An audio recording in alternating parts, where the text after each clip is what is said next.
Good morning, everyone. It's a lovely snowy day. So much so, I've angled you out the window. Because I rather like the snow. Not jaded about it yet.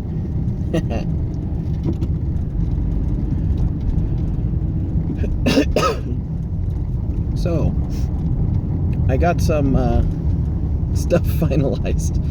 I don't know what happened yesterday. Might have been I had a meeting get canceled, so I wandered into a Panera Bread to do some work. And I was only able to do a couple things before using my little handheld computer thing. So all I had really was the ability to record ideas, and that was it. I sometimes call this analog time. There's nothing really digital around, but I don't know if that's fair because my device is clearly very digital. It's just almost like a no distraction time.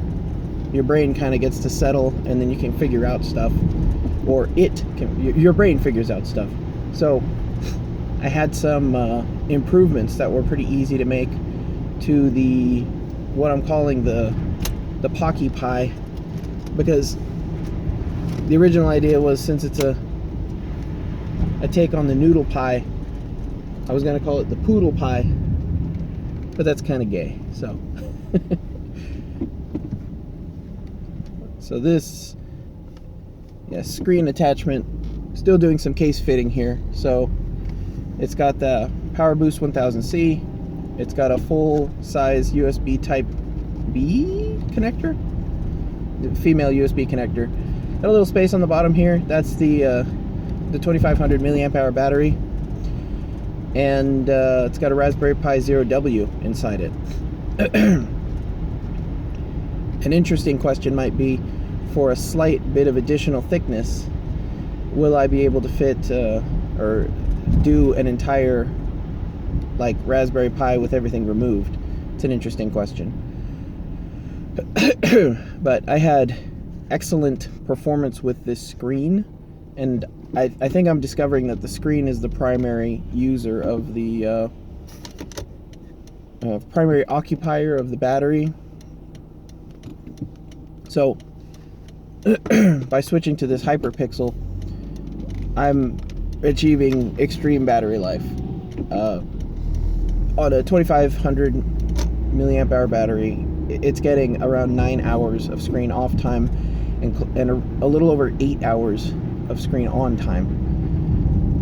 And I'm not doing anything with it. This is connected to the Wi-Fi and running the screen. The screen has power management. It turns off, but apparently that doesn't make much of a difference. Whatever this hyperpixel is doing for power consumption is orders of magnitude smaller than the whatever that other screen that I had was doing. So in truth, there's probably more optimizations to be made. I just I don't care to. I'm thoroughly impressed with it. When I figured out this form factor, here we go. All right. Yeah, that's the fun time, is braking. Because if you hit the ice, then anti-lock brakes help, but what also helps is downshifting, and I didn't time that well enough. I should have been. I got a little bit too close to that car. I mean, maybe within 20 feet, but I didn't want to be sliding at 20 feet. That's the other thing about the snow, is the snow is fine, but I also don't have too much of a problem, and knock whatever this is, driving in it. And I don't know if that's Subaru or if that's straight driving skill or whatever, but no, I think it's straight driving skill, because it snowed a lot more when we first got here, and my wife drove a Dodge Neon, one of the smaller Dodge Neons. Absolutely no features, pretty bare bones. and it was a stick shift as well. So if you gave it too much gas, if you stutter, then you risk the traction on the tires. And this whole time I'm driving around in the Subaru like, oh man, this all-wheel drive, I'm getting the hang of this, getting the hang of driving on this mess. And my wife's just like driving. And eventually I was like, hey, don't you have lots of problems with the snow? She's like, no, I just give myself space and, go slow. She's a good driver. She's a really good driver though, so I don't know. Like, I guess it's in this case it's the ability, not the equipment. So I'll try to take it easy while I reacquaint myself with this road. I don't know how slushy it is, but it doesn't look that bad, and I know there's ice out, so salt. Let's try a brake here. Okay, I think there was just a patch of ice back there. Yeah, that was unexpected, and it was at the bottom of a hill, which is like,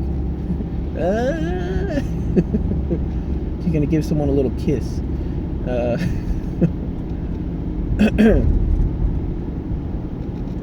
So what was I talking about before the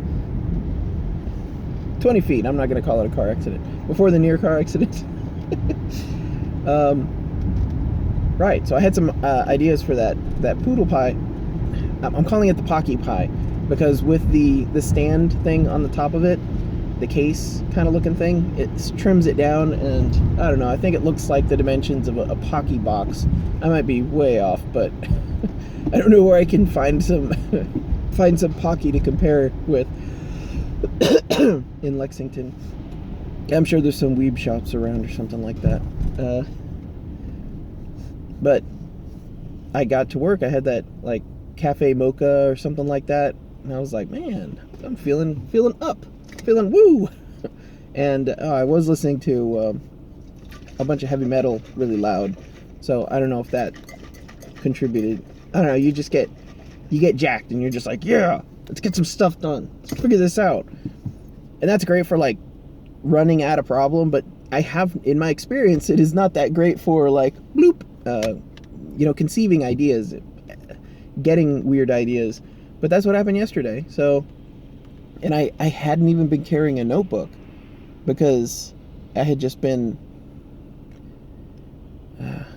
I guess I got a lot going on right now, so it's kind of unsurprising that I might be just like not super creative right now. But like the creativity struck, and I was like, oh man, where's my notebook? Like, I didn't even bring a notebook. Why? So I grabbed a sheet of paper and got some stuff drawn out.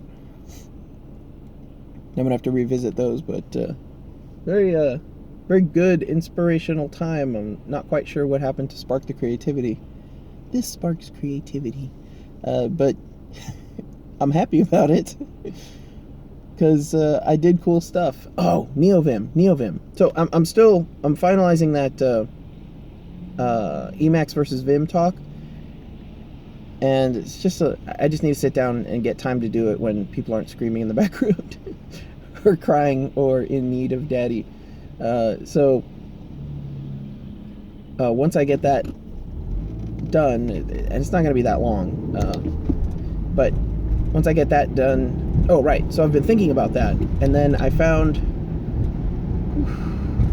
I forget what linked it. I'm on a Twitter fast, kind of, and then I'm coming off of it, and I'm like, like, I don't really need Twitter that much. I want to say that Twitter introduced me to the idea, but I was in the wrong spot for that to happen. I was probably doing something else. I'm not sure. But I found the NeoVim embedding in browsers, in browser text entries, which is, I don't know, it's like what every Vimmer always wanted forever. It's like, why can't I Vim in everything? And now you can with these calls that are being set up and these integrated systems. It's beautiful. You run NeoVim as a server, basically, a headless server, and then you interact with it for display and stuff on the browser level. It's absolutely brilliant. But that's beside the point. Unbelievably. So NeoVim was pretty light when it first came out. It did some stuff, it did other stuff, it didn't do other stuff. It was a little strange. You know, I respect the flex. They were definitely trying to do stuff.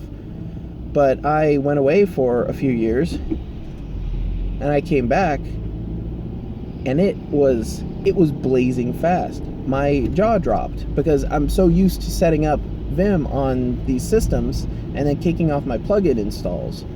And I have a series of plugins. You know, it doesn't mean anything. It's quick, but it's not super fast. Like, I am very well acquainted with how long it takes Vim to install its plugins and run its Vim script. But when I did that on NeoVim, it was done in less than a quarter of the time. I don't know if that works out to 4 times faster or more than 4 times faster, but it wasn't noticeably faster. It was unbelievably faster. It finished, and then my jaw dropped, and I was like, "What? What am I looking at here?" And from then on, I was just messing around with NeoVim, and it was so blazing fast. You know, I'm gonna say it. It's way faster than Emacs, which is, you know, when you'll find this when I do the talk. Emacs and Vim are different pieces of software. They perform different things. It's an SMG versus an MBR.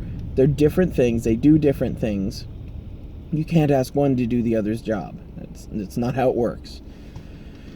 But the improvements that NeoVim has made off of Vim are unbelievable. And I say that literally. I literally do not believe that it is as fast as it is. But at the time, I was running, you know, I'm comparing Emacs against Vim for some of these high-level features, for low-level editing. Because on the low-level editing, I'm just like, you know, hop in a file, find a section, move the section around, get out of the file. Like, all done. This makes a lot of sense to do in Vim. If I'm at a terminal and I'm at the file and I can just type in Vim space the file and hit enter and edit the file, I'm gonna do that. I don't think I'm ever gonna not do that. Because I frequently find myself at a terminal doing some work, and then it's like, oh, let me grab that file real quick. Blazing fast. But compared to Emacs, here, let's try to downshift here. Yeah, there we go. Yeah, that's very nice. Downshifting in the snow is awesome. It's like cheating. It's like brakes for cheaters. It works extremely well. You can decelerate very fast.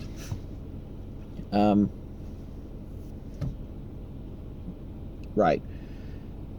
So I'm like editing files now in Emacs, going like, well, NeoVim's a lot faster. Again, they're different pieces of software, but you know, it may NeoVim Wrangler Star. I kind of don't like him, but he has this phrase he calls the Fizz. It's like, this tool, like this pocket knife. This knife will give you the fizz. Like, this one's great, and this one's not. But the one that doesn't, the one that's not great, gives me the fizz. Like, you're like, ooh, that feels good. That's nice. I got the fizz yesterday with NeoVim. That's undeniable. So I'm not gonna update the talk much because I haven't really proved NeoVim out. But if it maintains the original, if it can run the original Vim script stuff, it's backwards compatible, and like runs it at a speed that makes sense, and multi-threaded. Ugh, that's rough. That's rough.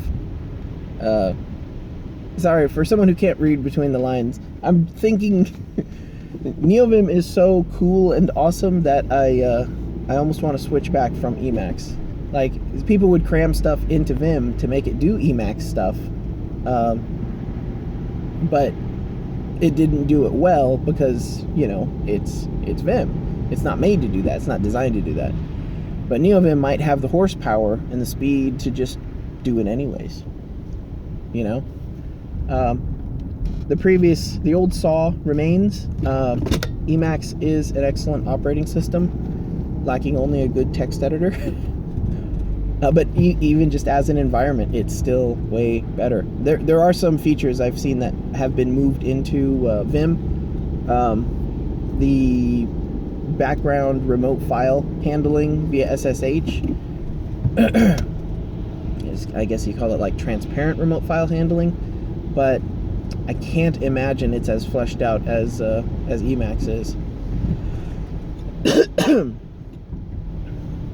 Because Emacs is like, it has systems in place to maintain those files, and for when you access those same files from other locations, it lets you know who is currently editing the file, who, you know, when modifications have been made and need to be updated, how to steal the file from the other person so that the other person doesn't edit the file at the same time and say, oh, well, now I have to lose my changes or overwrite. And that said, Emacs's remote work is not great. It's not complete. There are many holes in it. But what is there is extremely robust.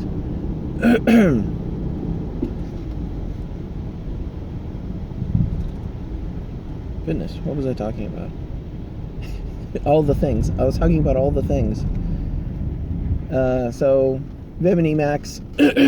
So check out NeoVim if you haven't for a while. Because it supports the browser. It's called Fire, the letter N, Firenvim. I guess N for Neo. Fire NeoVim. So it's designed. It's great.